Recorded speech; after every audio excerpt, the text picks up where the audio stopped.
Информационные итоги дня подводит программа «Новости». В студии Зураб Центроев. Здравствуйте.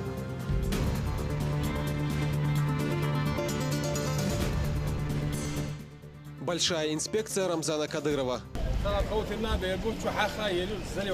Глава Чечни посетил стройплощадки Ведино и Шатоя. Дата, изменившая историю мира. Память о Великой Отечественной войне не стирается и не тускнеет с годами. 75 лет назад жители Советского Союза услышали известие о войне. Праздничный заезд от ГИБДД. Автоинспекторы отмечают 80-летие дорожной полиции.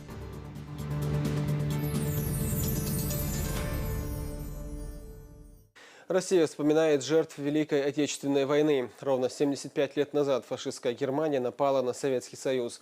В сражениях погибли миллионы людей, сотни городов остались в руинах. Несмотря на успехи первых месяцев, вермахту не удалось сломить волю советского народа. Настоящим символом стойкости и примером героизма стала оборона Брестской крепости. О трагической дате и славной истории в материале Седы Сапаровой. Это одна из двух сохранившихся фронтовых фотографий Али Гайтукаева. В ряды советской армии уроженец села Ишхоюрт был призван в 19 лет. Службу проходил в Бресте в рядах 455-го стрелкового полка, где 22 июня 1941 года его и еще несколько тысяч солдат застала Великая Отечественная война. От неожиданности было трудно связаться друг с другом, с командиром. Люди спали. А это все на границе. Вот это негативно все, конечно, сказывалось на организации противодействия или защиты обороны крепости. В начале Великой Отечественной войны в числе других бойцов своего полка, выполняя приказ о выходе из крепости и занятии позиции для обороны в городе Бресте, он пытался покинуть крепость. Выбегая из казармы, он встретил младшего лейтенанта, который приказал ему уничтожить штабные документы. Тот вернулся в казарму, вынес папку с документами и с боями прорвался из крепости в первые часы войны. Трое односельчан Али Гайтукаева погибли в первые дни обороны Брестской крепости. 3 августа 1941 года в ходе отступления Али и еще 13 измученных солдат попали в плен. Сначала были немецкие лагеря в Польше, потом в Германии, Франции, Дании, где он и находился до 9 мая 1945 года. Когда наступил День Победы, их вернули на родину, только потом он узнал, что в войнах были высланы в Среднюю Азию, и он перебрался к родственникам в Среднюю Азию. Брестская крепость должна была стать идеальным оборонительным сооружением. Двухметровые кирпичные стены отлично защищали от мощного огня тяжелой артиллерии. А вот кровля, покрытая простым листовым железом, была беззащитна против ударов немецкой авиации. 22 июня 1941 года в 4:15 утра началась величайшая бойня в истории человечества – Великая Отечественная война. Он рассказывал, что вначале они подумали, что это землетрясение. Захватить крепость фашисты планировали за 8 часов. В течение нескольких дней крепость стала могилой для тысяч советских солдат. Те, что сумели выйти из крепости в первые 2 дня обороны, сумели догнать отступающие на восток части Красной армии. Но во все последующие дни, если советским солдатам и удавалось вырваться из крепости, они неизбежно попадали в немецкий плен.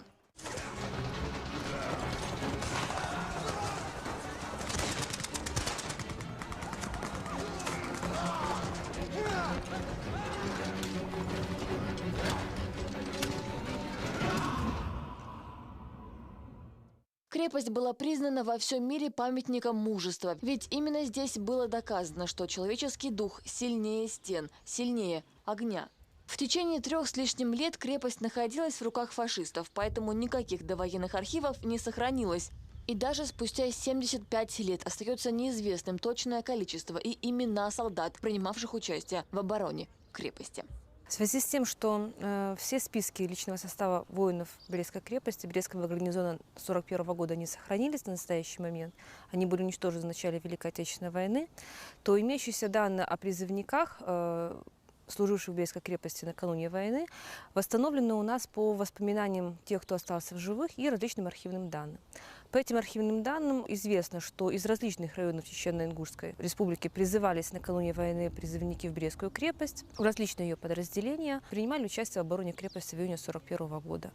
В 2010 году на экраны вышел одноименный фильм Александра Котта, в котором авторам удалось ярко и реалистично передать атмосферу первых дней войны. По словам одного из создателей, продюсера картины Игоря Угольникова, Брестская крепость для него не просто тема для фильма. Это история, которую своим беспримерным мужеством творили достойные сыны Отечества. Когда мы снимали картину, большой эпизод мы посвятили 145-му полку. Я могу ошибаться там в номере, но помню точно, что этот полк НКВД состоял из чеченцев, ингушей и дагестанцев. И именно они пошли в рукопашную, когда уже не было патронов, когда уже было деваться некуда. И немцы в своих документах написали тот ужас, который они испытали, когда увидели, как выбежали эти люди. Причем они написали уже бородатые, потому что у мужиков, кавказцев, борода очень быстро растет. И у них были еще зеленые повязки поверх пилот. И они выбежали кто с чем мог, с саперными лопатками, с ножами. Все погибли там. Я думаю, что оборона Брестской крепости тогда сплотила всех нас. Я думаю, что сейчас это крайне необходимо опять нам сплачиваться. И в фильме есть, вы помните, этот танец, я могу неправильно говорить, но зикр, да? Зикр. Да, когда перед боем, да, солдаты, мусульмане, этот воинский как бы ритуал, да? Причем у православных тоже же есть православная молитва перед боем. Павел Деревянко в картине «Брестская крепость» сыграл роль Ефима Фомина, заместителя командира 84-го стрелкового полка 6-й Орловской краснознаменной дивизии, участвовавшего в обороне Холмских ворот цитадели. Там фашистов встретили чеченские пулеметчики. Перед этим они провели несколько адских, бессонных ночей, в постоянных боях. Должны были смениться, но они отказались покинуть свои позиции. Остались на местах у своих пулеметов. Почему? Только через некоторое время я понял, почему. В гарнизоне находились очень много семейных офицеров. Это жены, дети, старики. А эти ребята были молодыми, холостыми, и вся их родня находилась очень далеко отсюда. И получается, что чеченцы пошли на смерть, чтобы спасти русские семьи. Наверняка они хотели вернуться домой, в гору. Ну, конечно, хотели. Там, где их ждут матери, отцы, невесты. Но они остались. То есть чеченцы бились за русские семьи, как за свои собственные. И это был не чей-то приказ, а их собственный, осознанный выбор. Это к вопросу о том, чужие мы или нет. И что чеченцам не интересен никто, кроме своих земляков. Что тут еще добавить? Хочется просто поклониться им. Несмотря на отсутствие архивных документов, сотрудникам музея все-таки удалось доподлинно установить имена 6 уроженцев Чеченской республики, служивших в Брестской крепости. Айнди Лалаев, Магомед Узуев, Заинди Масаев, Элим Эльмурзаев, Али Гайтукаев и Мадарсалта Эсбулатов. Имена этих героев высечены на мемориальной плите комплекса «Брестская крепость». Одним из таких пропавших считается Эсбулатов Мардасалты, имя которого нам известно из воспоминаний его однополчан, а также односельчан, которые вспоминали, что накануне Великой Отечественной войны в 1940 году он был призван и служил в Бресте, откуда писал письма домой. Нам известно, что он был также военнослужащим 455-го стрелкового полка. И с началом боевых действий Гайтукаев, который служил вместе с ним, потерял Эсбулатова из виду и больше никогда его не встречал. Все запросы в архивы по поиску этого человека, установлению его судьбы, к сожалению, оказались тщетными. И на сегодняшний день он считается пропавшим без вести. 20-летний рядовой Элим Эльмурзаев в начало Великой Отечественной войны встретил в стенах Брестской крепости. Среди тысяч других советских солдат он принял бой. В 2010 году его имя также было высечено на плите мемориального комплекса. Эльмурзаев Элим Алиевич, 1921 года рождения, родился в городе Грозный. И в 1940 году был призван служить в Брестскую крепость Староюртовским РВК. Служил он в 333-м стрелковом полку Брестской крепости и, по воспоминаниям своих сослуживцев, принял свой первый бой на участке своей казармы. По воспоминаниям участников обороны, он, хотя и был невысокого роста, но первым бросался в штыковую атаку. Погиб в Брестской крепости 24 июня на берегу реки Муховец. В свое село Ишхо-Юрт из Киргизии Олег Гайтукаев вместе с семьей вернулся только в 1958 году. Работал учителем начальных классов в местной школе. До развала Советского Союза каждую годовщину Победы встречал со своими однополчанами в Бресте. Олег Гайтукаев стал одним из тех солдат, благодаря воспоминаниям которых писатель Халид Ашаев сумел восстановить подвиг чечено-ингушского народа в своей книге «Брест. Орешек огненный». Олега Гайтукаева не стало 8 февраля 2003 года в возрасте 83 лет. Седа Сапарова и Даниил Авхаров. Новости. Трагическую дату отметил в своем инстаграме Рамзан Кадыров. Он напомнил, что фашисты намеревались поработить нашу страну. Однако беспримерное мужество и стойкость советского народа сокрушили Третий рейх.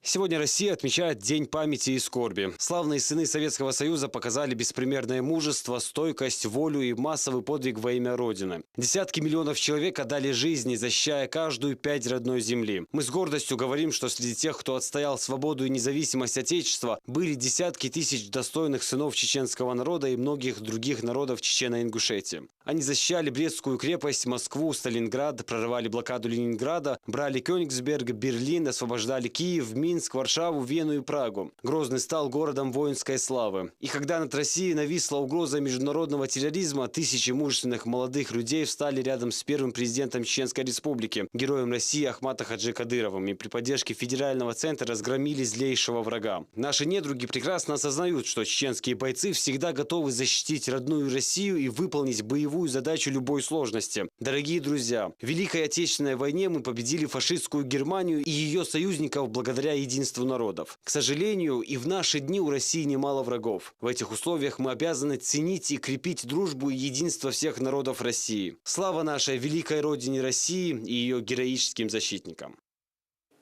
Памятные акции, посвященные трагической дате, прошли по всей стране. Павших героев вспоминали и в Грозном.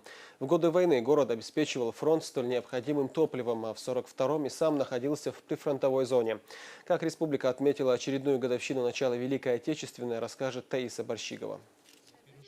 Торжественная акция «Свеча памяти» прошла по всей стране в ночь 21 на 22 июня. Активисты молодежных и общественных объединений, представители власти и простые жители вышли на площади и воинские мемориалы, чтобы вместе с ветеранами почтить память жертв Великой Отечественной войны. Не стал исключением и Грозный, город воинской славы. На центральной площади столицы зажгли 1418 свеч и выложили из них слово «помню». Мы собрались для того, чтобы отдать дань памяти погибших наших отцов и дедов во время Великой Отечественной войны. Собрались как и сотрудники мэрии, так и общественные организации, и откликнулись жители нашей столицы. Мы проводим сегодня своего рода мероприятие флешмоб. Каждая свеча, зажженная сегодня в центре Грозного, символизирует дни Великой Отечественной войны, в которой погибло около 27 миллионов советских граждан, 18 миллионов из которых – мирное население. Их память собравшиеся почтили минутой молчания. Затем возложили цветы к стеле «Город воинской славы». В завершение участники выпустили в небо сотни белых воздушных шаров.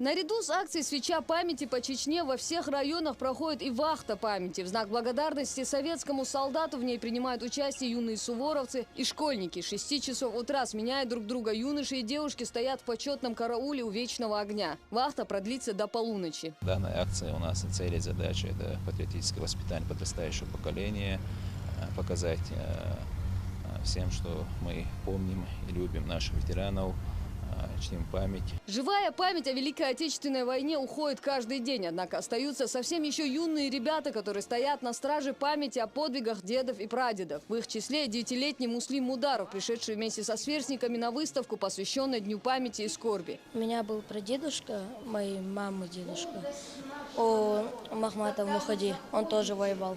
Они воевали, чтобы их дети, внуки, чтобы они жили спокойно и у них была хорошая жизнь. Подвиг героев, принявших участие в борьбе с фашистами, сегодня вспоминали представители общественности вместе с сотрудниками Народного фронта и МЧС. Они возложили цветы к памятнику пожарным, погибшим при тушении в возгорании после налета немецкой авиации на Грозный в октябре 1942 года. Сегодня Чеченская Республика масштабными акциями, мероприятиями в очередной раз доказала, что память о Великой Отечественной войне не стирается и не тускнеет с годами, потому что это память не отдельных людей или одного поколения, это память целого народа. Таиса Барщигова, Мансур Сааев, новости.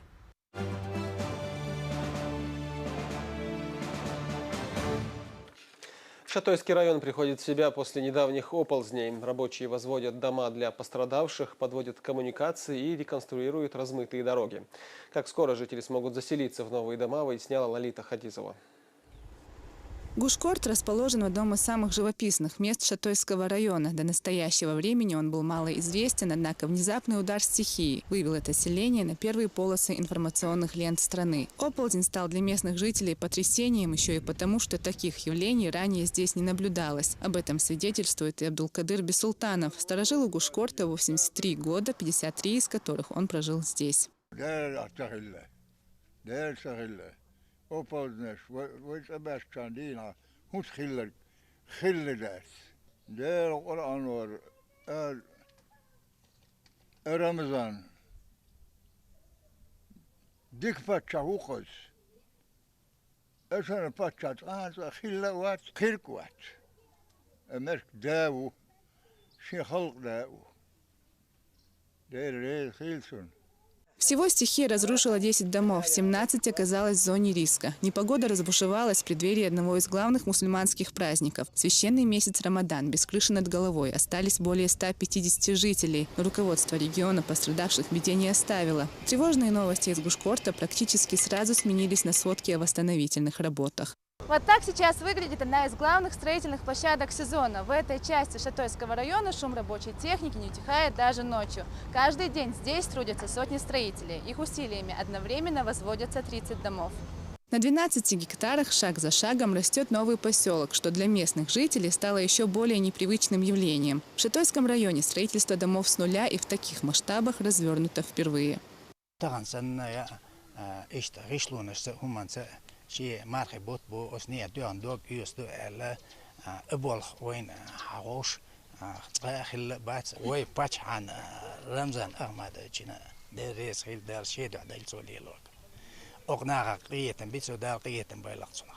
Частые гости на стройке – будущие обладатели домов. Кто-то приходит сюда, чтобы понаблюдать за ходом работ, кто-то сам принимает в них активное участие. строительство, я так пошло, Сунгин бас, Дейлрез, вы патчана хир, таган октайпан яр бол, внимание уделите, нах чуберзу, нех чай метиш ветер, сун чо, дикхедак нех, вогбя, чай метиш борш, аш борш наган яр бол, бар яр гуфлер. На возведение такого дома, по оценкам специалистов, ушло бы намного больше времени. Говорят о 2-3 месяцах, и это минимум. Однако здесь за 9 дней строительства процесс практически вышел на финишную прямую, и дома уже накрывают кровлей. Качество, конечно, соблюдается. Срок ширел, качество, лидер халайтуряз дал могла качество, пачахома аллер сихи юрю, дики юрю, шейхан яин сдачеру дал могла. Между тем, в Гушкорте параллельно прокладывают и коммуникации. Строители намерены создать все условия. Заявленная дата – 10 дней. Именно такой срок потребуется, чтобы завершить основные и самые сложные работы. Если говорить о коммуникациях, то воду мы уже прокладываем. В принципе, осталось только завести в дома. Внутри домов разводка уже процентов 80 завершена. Также уже, можно сказать, процентов 70 мы уже закончили отопление, разводку отопления.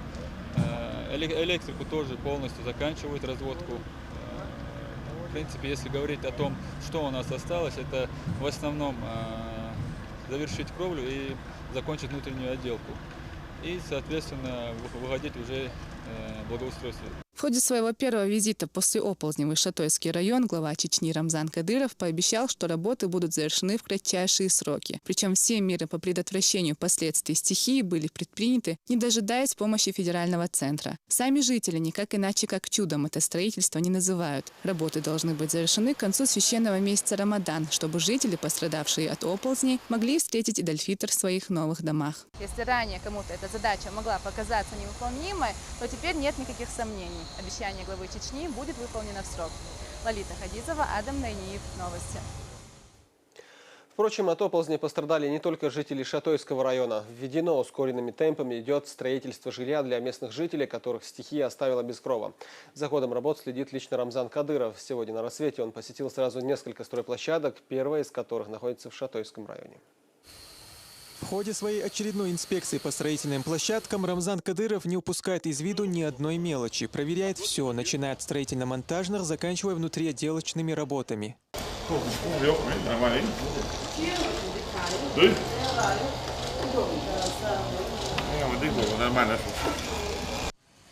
Помимо профессиональных строителей, сегодня здесь можно видеть людей, не совсем привыкших держать в руках рабочий инвентарь. Теперь уже бывшие депутаты парламента республики сменили костюм на спецовку и активно включились в процесс строительства.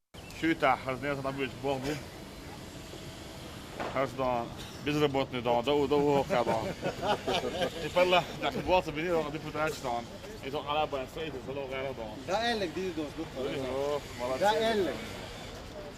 شوف دول زاد دول إسلامي حاولنا شوف دول زاد دول إيه دول شيخنا اللي هاي إسلامي دول سوريا لا يا كان عين كل شيء نبي نسوي إيش تحكينا دول هكذا دول إذا تخلي على دول تخلي على دول. Рамзан Кадыров лично общается с каждым рабочим и интересуется ходом строительства.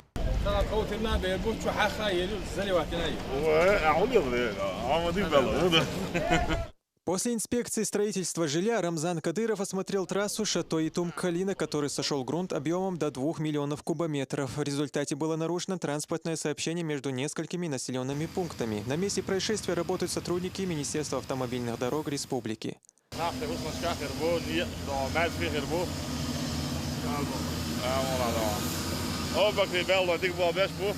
А это уже Веденский район. Строительные работы почти окончены, коммуникации подведены, рабочие наводят последние штрихи. По словам строителей, настроение у всех праздничное и работа продвигается быстрыми темпами. 17 новых домов скоро откроют свои двери для хозяев, а еще 5 семей получат квартиры в Грозном.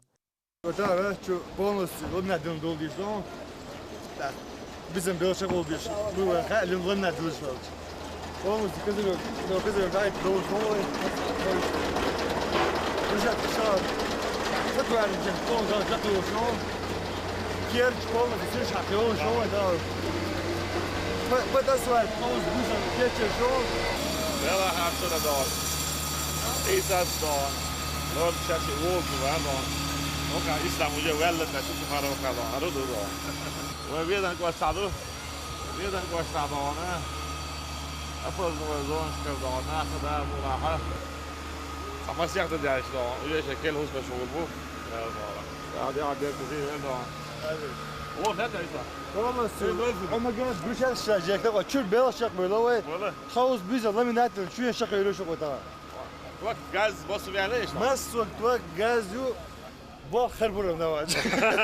Будущие новоселы, которые в результате природной стихии потеряли жилье, приходят на строительную площадку и не могут поверить в происходящее. Все они благодарят главу региона за оказанную помощь.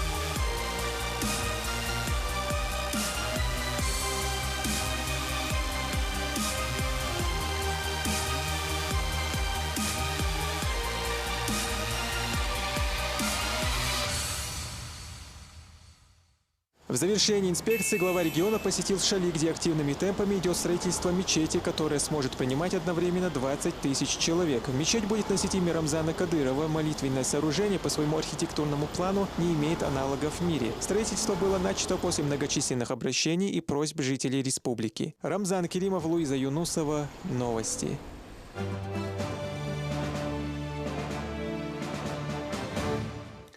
Десятки тысяч жителей и гостей республики стали участниками праздничного ифтара в мечетях Чечни. С первого дня Рамадана в молельных домах проходит разговение, организованное фондом имени Кадырова.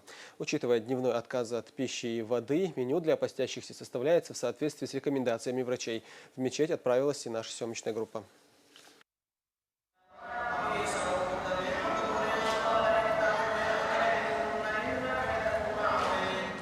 Последние минуты поста верующие проводят, слушая чтение Корана. 12-е в Священном Писании сура Юсуф повествует об откровении неспосланного пророка Мухаммаду, да благословит его Аллах и приветствует. Тем временем работники мечети имени Кунта Хаджи Кишиева заняты последними приготовлениями к ифтару.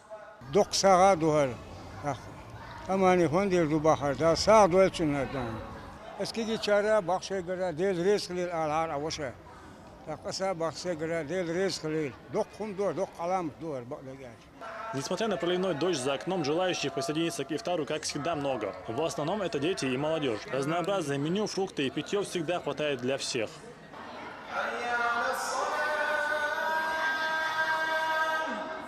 Призыв муадзина выстроил ровные ряды всех прихожан. Совершив магриб намаз, верующие приступили к разговению. Все, кого коснулась благотворительная акция, благодарят президента фонда имени Ахмата Хаджи Кадырова.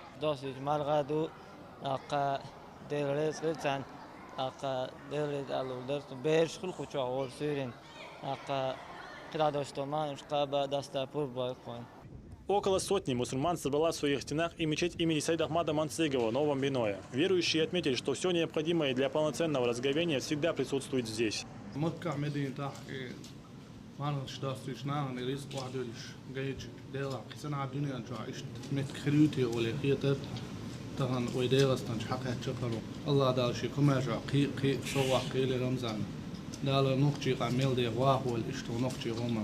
Как и во многих селах республики, недавние стихии причинили немало вреда людям и в Новом Биное. Поэтому возможность разговеться в мечети для здешних жителей – реальная помощь.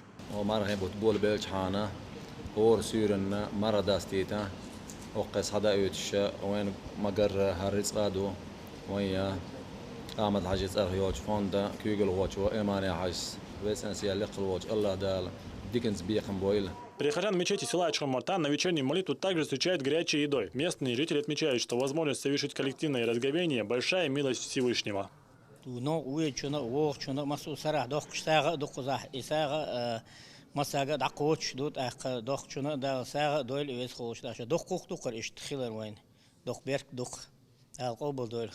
Благословенный месяц Рамадан – время самых благих деяний, в котором каждый мусульманин стремится к довольству Аллаха. Одно из таких дел – накормить постящегося. Ведь в хадисе посланника Всевышнего, да благословит его Аллах и приветствует, говорится: тому, кто накормит постящегося в месяц Рамадана, это будет прощением грехов, спасением его души от ада, и получит он вознаграждение, равное постящемуся. Из Наур Заурбеков, Хамзат Аюбов и Алаш Аздамиров. Новости. Десятки рабочих вышли на улицу Федеративная в Грозном. По поручению главы республики мэрия столицы развернула масштабные работы по реконструкции проезжей части. На дороге часто возникали непросыхаемые лужи, которые мешали проезду автотранспорта. Разбитая дорога доставляла немало хлопот и посетителям 4-й городской больницы. В настоящее время, вы видите, идет демонтаж верхнего слоя асфальта. Призой она срезается.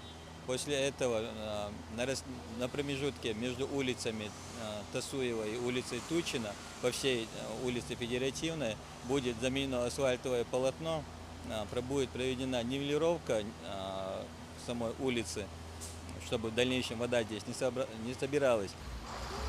По словам представителей мэрии столицы, помимо ремонта улицы, планируется увеличить количество парковочных мест перед 4-й городской больницей. В Общественной палате республики состоялась пресс-конференция, посвященная трагической гибели чеченского адвоката Ильяса Алаева. С журналистами встретились правозащитники, члены Совета при главе Чечни по развитию гражданского общества и правам человека, а также родные погибшего. Собравшиеся отметили, что в обстоятельствах смерти Алаева достаточно оснований для рассмотрения версии убийства как основной. Сегодняшнее наше мероприятие именно нацелено на то, чтобы показать наше возмущение, то есть возмущение гражданского общества, который не согласен с тем выводом без каких-либо предварительных проверок, вынесения вот такого вот вердикта, скажем так, Следственного комитета. Вот. И мы будем обращаться к руководителю Следственного комитета Бастрыкину с просьбой, чтобы он взял под свой личный контроль. Мы покажем свое небезразличие вот к таким делам и что мы будем добиваться справедливого наказания тех людей, которые совершили это убийство. Напомню, Алаев был обнаружен повешенным в одном из гаражей в районе Лефортово города Москвы. Уголовное дело до сих пор не возбуждено. Предварительная версия следствия самоубийства привела в недоумение как родственников погибшего, так и общественность. Дальнейшее действие, прежде всего, это с одной стороны обратиться в Генеральную прокуратуру с тем, чтобы они разобрались и максимально объективно, прежде всего, возбудили уголовное дело с одной стороны, с другой стороны, объективно уже дальше вели расследование по этому делу. А второе, наверное, будем обращаться также к московским коллегам, тем общественникам, которые занимаются такого рода вопросами, с тем, чтобы они также оказали содействие уже непосредственно на местах, то есть в Москве. В ГИБДД провели разъяснительную беседу с нарушителями. На этот раз внимание водителей инспекторы решили привлечь к нарушениям, которые могут показаться незначительными, но нередко приводят к трагическим последствиям. На встрече говорилось и в целом о культуре вождения. Всего же с начала года сотрудниками автоинспекции выявлено 6921 нарушение, а сумма выписанных штрафов превысила 7 миллионов рублей. Сегодня нами спецроты проведено рейдовое мероприятие по указанию начальника ГИБДД нашей республики по выявлению грубых нарушений. Нами выявлено 56 нарушений, доставлено 56 транспортных средств, пока составленных административных материалов 34 штуки. Водителей, нарушителей мы приглашаем в актовый зал. Вот сегодня, в частности, пригласили всех водителей в наш актовый зал для проведения воспитательной работы, для разъяснения нашей работы, чтобы нас понимали, для чего мы все это делаем. В республике появится единая форма правописания чеченского языка. Об этом говорили на конференции в Республиканской академии наук. Ведущие ученые, писатели и педагоги обсудили проект унификации орфографии, который охватывает правила написания официальных писем, книг и газет. Им предстоит тщательно проработать каждый вопрос и принять единогласное решение. Главой Чеченской Республики, героем России Рамзаном Ахматовичем Кадыровым перед интеллигенцией поставлена конкретная задача – унифицировать орфографию чеченского языка, развить литературный язык и сделать все возможное, чтобы у нас была основа орфографии и правила правописания, чтобы наша молодежь могла общаться с компьютером на чеченском языке. Для этого нужны четкие, ясные правила, которые нужно программировать и заложить в компьютер. Здесь речь не идет об изменении графики, здесь речь не идет о том, что мы кардинально изменили сегодняшние правила правописания. На автодроме «Крепость Грозная» состоялись не совсем обычные заезды. Вместо профессиональных пилотов – сотрудники ГАИ, вместо Кубка Победителя – футболки. Так автоинспекция решила заранее отметить 80-летие ГИБДД. Стражей дорог поздравил и Магомед Ламаркаев. До начала заезда в небольшой инструктаж для инспекторов дорожного движения. Руководство автодрома «Крепость Грозная» знакомит гостей с предстоящими заданиями. Уже менее чем через 2 недели блюстители правопорядка отметят свой профессиональный праздник – 80 лет со дня создания ГИБДД. Сиденье, видите, да, то есть ограничивают перемещение шеи, а вот именно от прямого, вот, раз, все, ограничивает движение. Поэтому пилот, когда сидит, у него поворот шеи всегда ограничен. Всего предусмотрено 2 заезда – слалом и картинг. В первом из них инспекторы соревнуются друг с другом в умении маневрировать автомобилем быстро, а главное, не нарушая обозначенные правила, преодолевать необходимую дистанцию.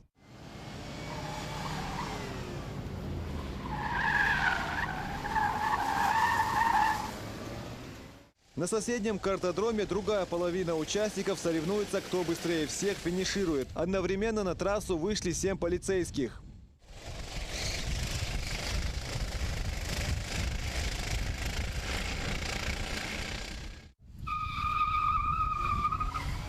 Подводя итоги, организаторы отметили, что инспекторы показали хороший уровень владения автомобилем в экстремальных ситуациях.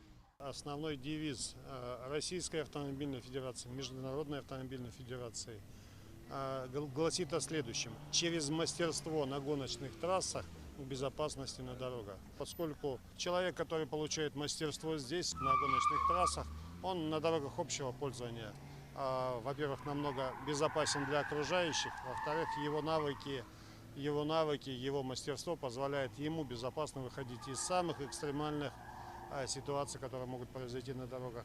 Хотя свой юбилей Государственная инспекция дорожного движения отметит в следующем месяце, акции, посвященные этой дате, блюстители дорожного порядка проводят практически ежедневно. У нас очень много акций, кроме этого мастер-класса, выезды в районы, встречи с населением, разъясняем о правилах безопасного поведения, читаем лекции, выступления и обсуждаем эту очень сложную, опасную тему безопасности жизни и здоровья людей на улицах и дорогах. Госавтоинспекции в Чеченской Республике уделяется особое внимание. Инспекторы дорожного движения играют ключевую роль в работе по снижению аварийности и смертности на дорогах. Мероприятия, в том числе и такого рода, помогают им оперативно реагировать на внештатные ситуации. Магомед Ламаркаев, Хаважи Мунаев и Ибрагим Налаев. Новости.